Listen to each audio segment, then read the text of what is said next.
வணக்கம். முன் செய்திகளுக்காக ஸ்ரீதேவி. இன்றைய முதன்மை செய்திகள்.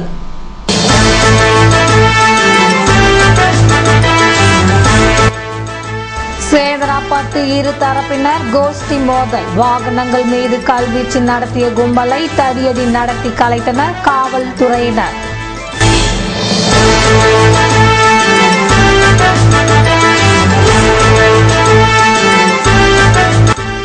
பொங்கல் விடுமுறை முடிந்து ஊர் திரும்பியவர்களால் புதுவை பஸ் நிலையத்தில் நெரிசல். இடம் பிடிப்பதில் வீரத்தை காட்டி உற்சாகம்.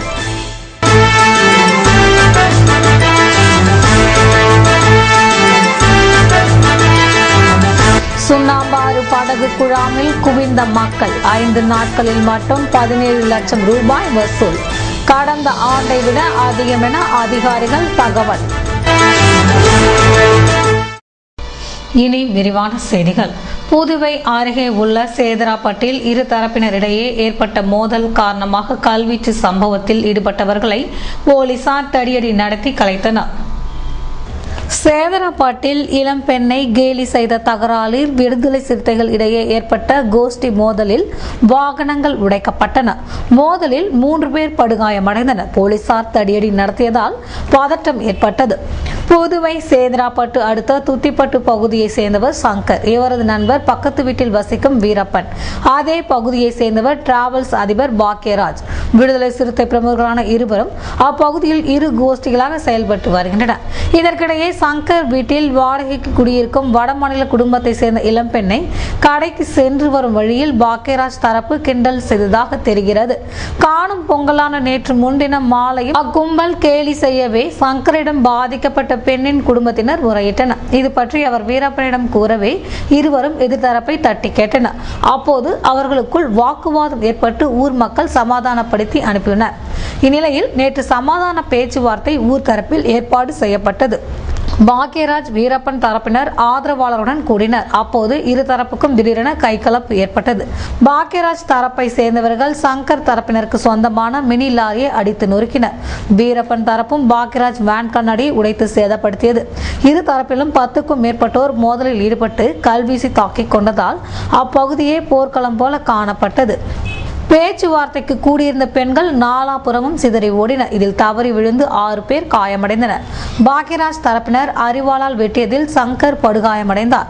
தடுக்க வந்த இவரது மகன்கள் வினோத், மதியழகன் ஆகியோருக்கும் உருட்டுக்கட்டை அடி விழுந்தது.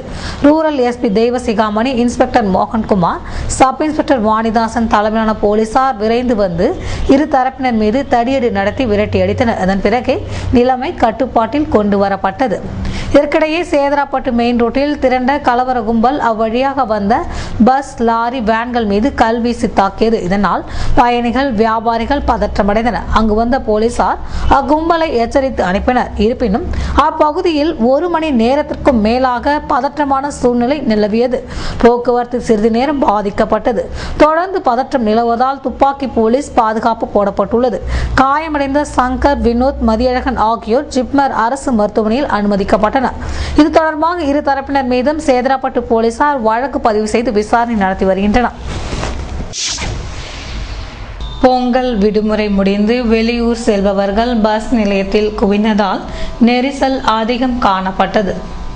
பொங்கல் பண்டிகையொட்டி 4 நாட்கள் தொடர் விடுமுறை விடப்பட்டது. தமிழகத்தின் பல்வேறு பகுதிகளில் வசிப்பவர்கள், சென்னை உள்ளிட்ட பெருநகரங்களில் பணிபுரிந்து வருபவர்கள் தை திருநாளை கொண்டாட தங்களது சொந்த ஊர்களுக்கு சென்றனர். இதனால் தமிழ்நாடு அரசு போக்குவரத்து கழகம் கூடுதல் பேருந்துகளை இயக்கி பயணிகளின் சிரமத்தை குறைக்கும் நடவடிக்கைகளை கையாண்டது. இந்நிலையில் சொந்த ஊருக்கு சென்றவர்கள் விடுமுறை கழித்து பணிபுரிய இடங்களுக்கு செல்ல துவங்கினர். இதன் காரணமாக புதுவை பேருந்து நிலையத்தில் கூட்டம் அலைமோதியது. பேருந்தில் இடம் பிடிக்க பயணிகள் போட்டா போட்டி ஏற்பட்டது. விழுப்புரம், சென்னை உள்ளிட்ட ஊர்களுக்கு செல்லும் பேருந்துகள் குறைவாக இயக்கப்பட்டதால் கூட்டம் அதிகரித்ததாக கூறப்படுகிறது. பொங்கல் விடுமுறையை முன்னிட்டு சுண்ணாம்பாறு படகு குழாமில் 5 நாளில் மட்டும் 17 லட்சம் ரூபாய் வசூலாகி உள்ளது. இது கடந்த ஆண்டை விட அதிகமாகும். புதுவையில் பொங்கலையொட்டி பள்ளிகளுக்கு 5 நாட்கள் தொடர் விடுமுறை விடப்பட்டன. இதனால் பீச், பூங்கா, சுண்ணாம்பாறு, உசிட்டேரி என சுற்றுலா தலங்களுக்கு குடும்பங்களுடன் மக்கள் படையெடுத்தனர். நோனாங்குப்பம் சுண்ணாம்பாற்றில் கடந்த 4 நாட்களாக படகு சவாரிக்கு மக்கள் கூட்டம் அலைமோதியது. காணும் பொங்கலான நேற்று சிறுவர்களும் பெரியவர்களும் வெளிநாட்டு சுற்றுலா பயணிகளும் நீண்ட நேரம் கியூவில் காத்திருந்து படகு சவாரி செய்து ஆனந்தமடைந்தனர். சீ குரூஸ் சொகுசு படகு, அதிவேக படகு உள்ளிட்ட படகுகளில் பாரடைஸ் பீச்சிற்கு சென்று மகிழ்ச்சியாக பொழுதை கழித்தனர். இதனால் 4 நாட்களில் மட்டும் சுண்ணாம்பாறு படகு சவாரி மூலம் சுற்றுலாத்துறைக்கு 15 லட்சம் வசூல் கிடைத்தது. 14 முதல் 16ஆம் தேதி வரை 3 நாட்களில் 10 லட்சம் வசூலானது. காணும் பொங்கலான நேற்று முன்தினம் படகு சவாரி, நுழைவு கட்டணம், சீகல்ஸ் ஹோட்டல் ஆகியவற்றின் மூலம் ஒரே நாளில் 5 லட்சம் வசூலானது. இருப்பினும் பொங்கல் விடுமுறை கடைசி நாளான நேற்று கூட்டம் சற்று குறைந்தது. படகு சவாரிக்கு வழக்கமான கூட்டத்தை காண முடிந்தது. இதனால் ரூபாய் 2 லட்சத்தை தாண்டி வசூலானது. மொத்தம் 5 நாட்களில் படகு குழாமில் 17 லட்சம் வசூலாகி சாதனை படைத்துள்ளது. கடந்த ஆண்டு 10 லட்சம் வரை மட்டுமே வசூலானது குறிப்பிடத்தக்கது. இது பற்றி சுண்ணாம்பாறு படகு குழாம் ஊழியர்களிடம் கேட்டபோது கடந்த ஆண்டு பொங்கலை விட இந்த ஆண்டு 7 லட்சம் அதிகம் வசூல் ஈட்டியுள்ளதாக மகிழ்ச்சியுடன் தெரிவித்தனர். காணும் பொங்கல் அன்று எதிர்பார்த்த கூட்டம் இருந்ததாக கூறினர். புதுவை நகர பகுதியை விட கிராம பகுதியில் காணப்படும் பனிப்பொழிவினால் மக்கள் கடும் அவதியடைந்துள்ளனர். மார்கழி மாதம் என்றாலே பனிப்பொழிவுடன் குளிர் மக்களை வாட்டி வதைக்கும். இந்நிலையில் கடந்த 4 வாரமாக புதுவை மற்றும் அதன் சுற்றுப்புற கிராம பகுதிகளில் இரவு நேரங்களில் பொழியும் பனியினால் மக்கள் அல்லல் பட்டுள்ளனர். இரவில் நிலவிடும் பனியை சமாளிக்க மங்கி குல்லா, ஸ்வெட்டர், சால்வை போன்றவற்றை அணிந்து கொண்டாலும் பனியினால் ஏற்படும் நடுக்கத்தை கட்டுப்படுத்த முடியவில்லை. இதனால் 80% பனியினால் பாதிக்கப்பட்டு மூக்கடைப்பு, ஜலதோஷம் என மருத்துவமனைகளுக்கும் மருந்து கடைகளுக்கும் படையெடுத்த வண்ணம் உள்ளனர். மார்கழி மற்றும் தை மாதம் என்றாலே நினைவிற்கு வரும் கோலம் கூட கொட்டும் பனி காரணமாக இரவு 8 மணிக்கே உதயமாகி விடுகிறது. கடும் பனிப்பொழிவு போன்றவற்றினால் கடற்கரையில் வாக்கிங் செல்பவர்களின் எண்ணிக்கையும் வெகுவாக குறைந்து வருகிறது. கிராம பகுதிகளில் மழையினை போன்று பனி கொட்டுவதால் அந்த பகுதிகளில் வாகனங்களை ஓட்டி வருவது சிரமமாக உள்ளது என்கின்றனர் வாகன ஓட்டிகள். இது போன்ற பனிப்பொழிவினால் எப்போதும் 12 மணி வரை போக்குவரத்து நெரிசல் காணப்படும் புதுவை இரவு 10 மணிக்கெல்லாம் உறங்கி போய் விடுகிறது. புதுவையில் இரவு நேரங்களில் மக்களை குளிர் வாட்டி வதைப்பதால் ஸ்வெட்டர்கள், தொப்பிகள் விற்பனை சாலையோரங்களில் அதிகரித்துள்ளது. கார்த்திகை மாதம் துவங்கியதுமே கொட்டும் பனி காரணமாக மக்களை குளிர் வாட்டி எடுக்க துவங்கிவிடும். இந்த ஆண்டு கார்த்திகை மாதத்திற்கு முன்னதாக பெய்த மழையினால் குளிரை மக்கள் அதிகமாக உணர முடியவில்லை. இந்நிலையில் கடந்த மாதம் பெய்த மழைக்கு பின்னர் குளிரின் தாக்கம் அதிகரித்து காணப்பட்டதால் இரவு மட்டுமன்றி பகல் நேரத்தில் கூட வெளியில் செல்பவர்கள் அதற்கான முன்னேற்பாடுடன் செல்வதை காண முடிகிறது. இதனால் சாலையோரங்களில் வெளி மாநிலங்களில் இருந்து கொண்டு வரப்பட்டுள்ள உல்லன் ஸ்வெட்டர், ஸ்கார்ப், மக்கி குல்லா, மற்றும் காதுகளை மறைக்கும் ஏர்பேட் போன்றவைகள் விற்பனை செய்யப்பட்டு வருகிறது. துணி கடைகளில் இது போன்ற குளிர் தடுப்பு ஆடைகள் விற்பனை ஆனாலும் சாலையோரங்களில் விதவிதமாக விலை குறைவாக விற்பனை செய்யப்படும் பொருட்களை வாங்குவதில் தான் மக்கள் அதிக ஆர்வம் காட்டுகின்றனர்.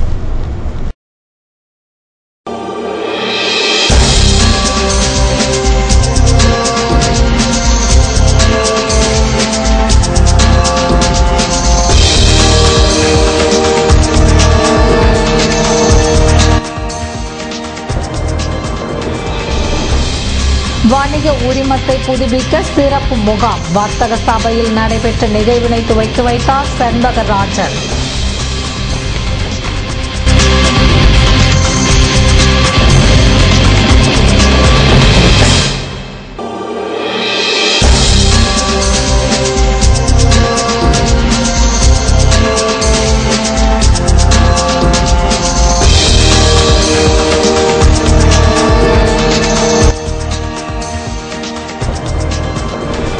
ரெட்டியார்பாளையம் சிவகாமி நகரில் வாய்க்கால் ஓரம் குடிசைகளை ஆய்வு செய்தார் பன்னீர்செல்வம்.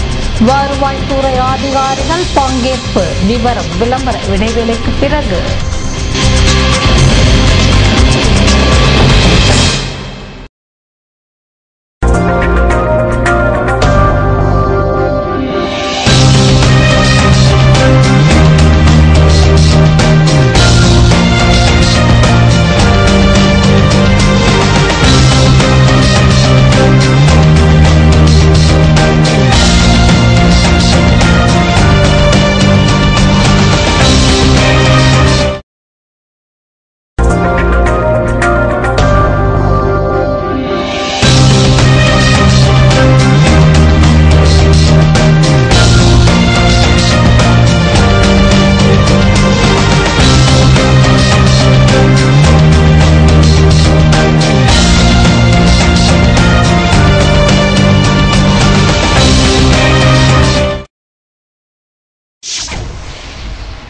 புதுவையில் வயல்வெளிகள் மற்றும் நீர்நிலை பகுதியில் வலை விரித்து பறவைகளை வேட்டையாடுபவர்கள் மீது தகுந்த நடவடிக்கை எடுக்கப்படும் என்று வனத்துறையினர் எச்சரித்துள்ளனர்.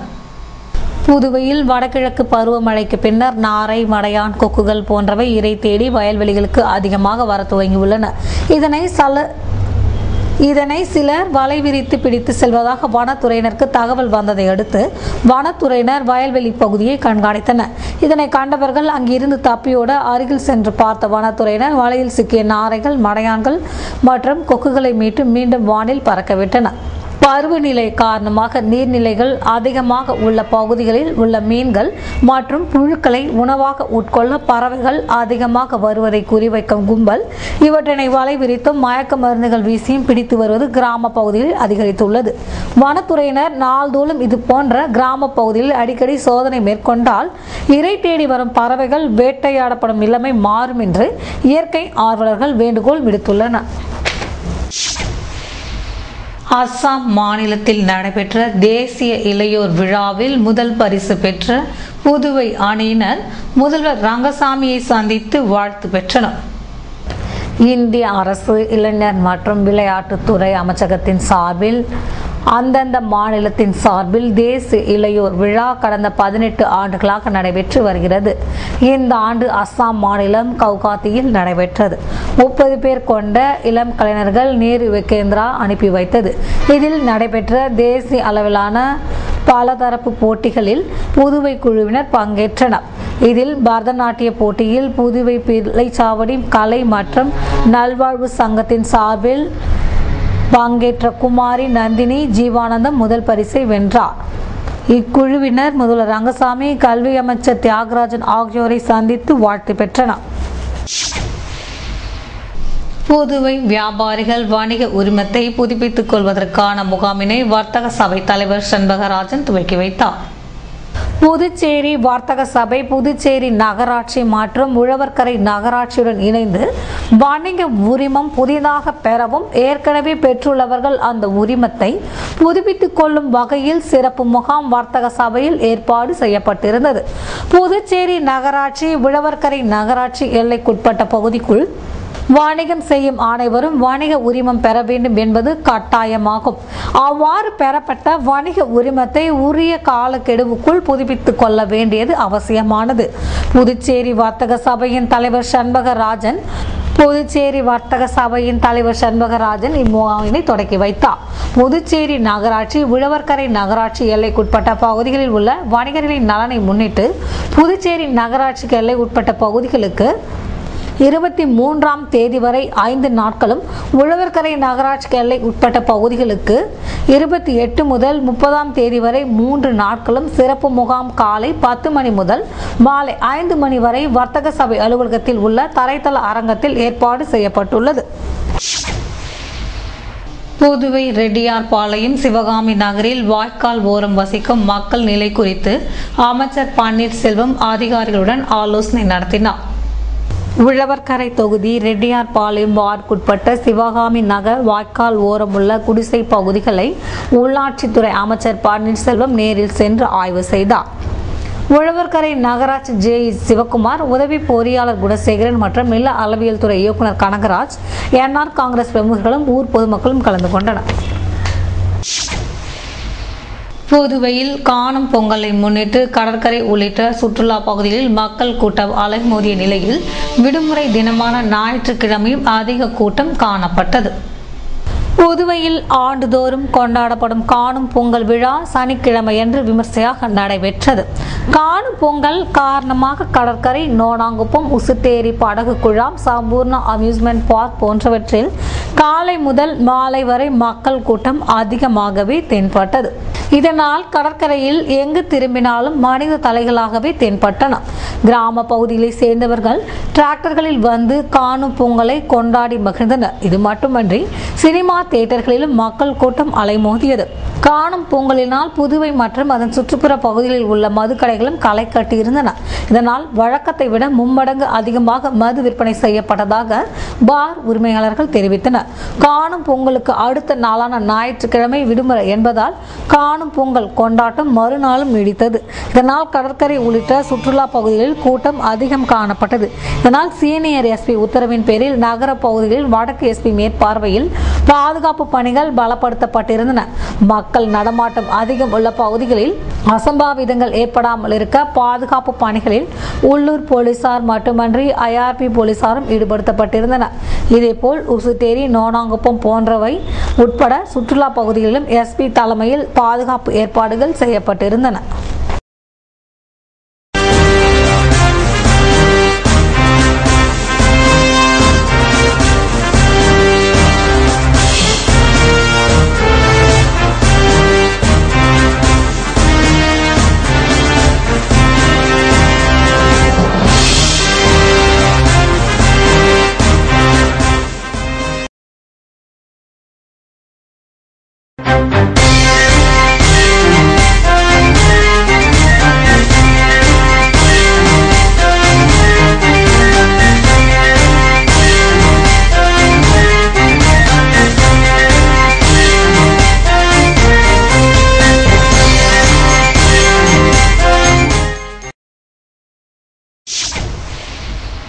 செய்திகள் தொடர்கின்றன. சாலை போக்குவரத்து வாரத்தை முன்னிட்டு நடைபெற்ற வாகன பேரணியில் தனியார் ஓட்டுநர் பயிற்சி பள்ளி உரிமையாளர்கள் பங்கேற்றனர். சாலை போக்குவரத்து வாரத்தையொட்டி புதுவை போக்குவரத்து துறை அலுவலகத்தில் இருந்து தனியார் ஓட்டுநர் பயிற்சி பள்ளி உரிமையாளர்கள் 50 வாகனங்களில் பேரணியாக சென்றனர். போக்குவரத்து ஆணையர் சுந்தரேசன் கொடியசைத்து வைத்து பேரணியை துவக்கி வைத்தார். RTO ரகுநாத், துணை ஆணையர் தம்பு கணபதி மற்றும் பலர் கலந்து கொண்டனர். புதுவையில் 5 வயதிற்குட்பட்ட குழந்தைகளுக்கு இந்த ஆண்டில் 99,000 குழந்தைகளுக்கு போலியோ சொட்டு மருந்து வழங்கப்பட்டது. புதுவை மாநிலத்தில் சுகாதார மற்றும் குடும்ப நலத்துறை சார்பில் 99,000 குழந்தைகளுக்கு போலியோ சொட்டு மருந்து வழங்கும் முகாம் ஜனவரி 18ஆம் தேதி நடைபெற்றது. 2ஆம் கட்டமாக பிப்ரவரி மாதம் நடைபெற இருக்கிறது. ஞாயிற்றுக்கிழமையன்று போலியோ முகாம் நடைபெற்றதையொட்டி புதுவையில் 314 மையங்களும், காரைக்காலில் 70 மையங்களும், மாகியில் 16 மையமும், ஏனாமில் 18 மையங்களும் அமைக்கப்பட்டிருந்தன. புதுவையில் போலியோ சொட்டு மருந்து வழங்கும் முகாமினை முதல்வர் ரங்கசாமி துவக்கி வைத்தார். அப்போது அமைச்சர் ராஜவேலு, MLA அன்பழகன் மற்றும் சுகாதாரத்துறை அதிகாரிகள் உடனிருந்தனர். இந்த முகாமில் 2000 ஊழியர்கள் ஈடுபடுத்தப்பட்டதுடன் மாநிலத்தின் எல்லை பகுதியான கன்னியாகுமரி, மதகடிப்பட்டு, குருமாம்பேட், கோரிமேடு மற்றும் காலாப்பட்டு போன்ற இடங்களிலும் முகாம்கள் அமைக்கப்பட்டு பஸ், கார் மற்றும் வேன்களில் வந்த குழந்தைகளுக்கு போலியோ சொட்டு மருந்து வழங்கப்பட்டது. இது மட்டுமன்றி அரசு மருத்துவமனை, அங்கன்வாடி மையங்கள், ஆரம்ப சுகாதார நிலையங்கள் போன்றவற்றிலும் குழந்தைகளுக்கு போலியோ சொட்டு மருந்து வழங்கப்பட்டது. புதுவையில் கடந்த 1998ஆம் ஆண்டிலிருந்து இதுவரை எந்த குழந்தையும் போலியோவினால் பாதிக்கப்படவில்லை என சுகாதாரத்துறை தெரிவித்துள்ளது. புதுவை கிருஷ்ணா நகரில் நடைபெற்ற ஓவிய போட்டியில் வெற்றி பெற்றவர்களுக்கு எதிர்க்கட்சி தலைவர் வைத்திலிங்கம் பரிசுகள் வழங்கி பாராட்டினார். புதுச்சேரி அந்தோணி கலை மற்றும் சமூக அறக்கட்டளை மற்றும் கிருஷ்ணாநகர் குடியிருப்போர் சங்கம் இணைந்து நடத்திய ஓவியம், விளையாட்டு உள்ளிட்ட பல்வேறு போட்டிகளின் பரிசளிப்பு விழா கிருஷ்ணா நகரில் நேற்று நடந்தது. கிருஷ்ணாநகர் குடியிருப்போர் சங்க நிர்வாகி அப்புக்குட்டன் வரவேற்றார். அறக்கட்டளையின் நிறுவனர் ஏசுதாஸ் தலைமை தாங்கினார். வைத்தியநாதன், விக்டர் ஜெகநாதன், சங்க தலைவர் நாராயணன், கோதண்டராமன், ஹரிகிருஷ்ணன் ஆகியோர் வாழ்த்துரை வழங்கினார். எதிர்க்கட்சி தலைவர் வைத்திலிங்கம் MLA சிறப்பு விருந்தினராக கலந்து கொண்டு போட்டிகளில் வெற்றி பெற்றவர்களுக்கு பரிசுகள் வழங்கி பாராட்டினார். சிரில் ஆண்டனி நன்றி கூறினார்.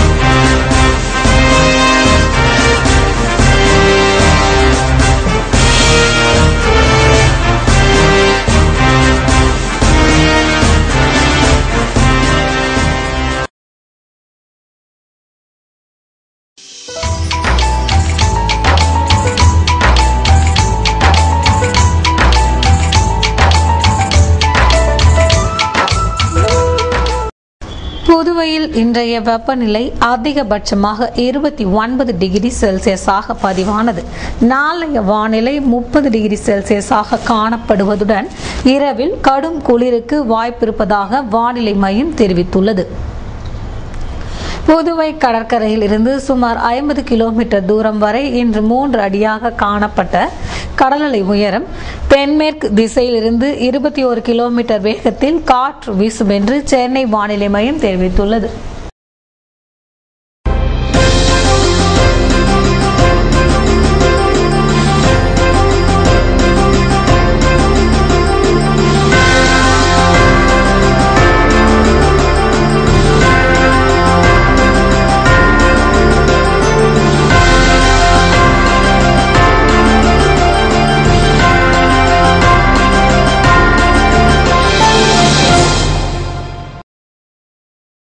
மீண்டும் இன்றைய முதன்மை செய்திகள்.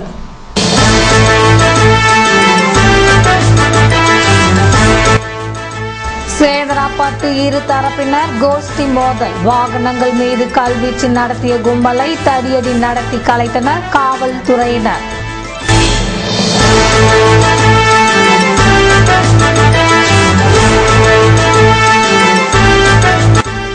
பொங்கல் விடுமுறை முடிந்து ஊர் திரும்பியவர்களால் புதுவை பஸ் நிலையத்தில் நெரிசல். இடம் பிடிப்பதில் வீரத்தை காட்டி உற்சாகம்.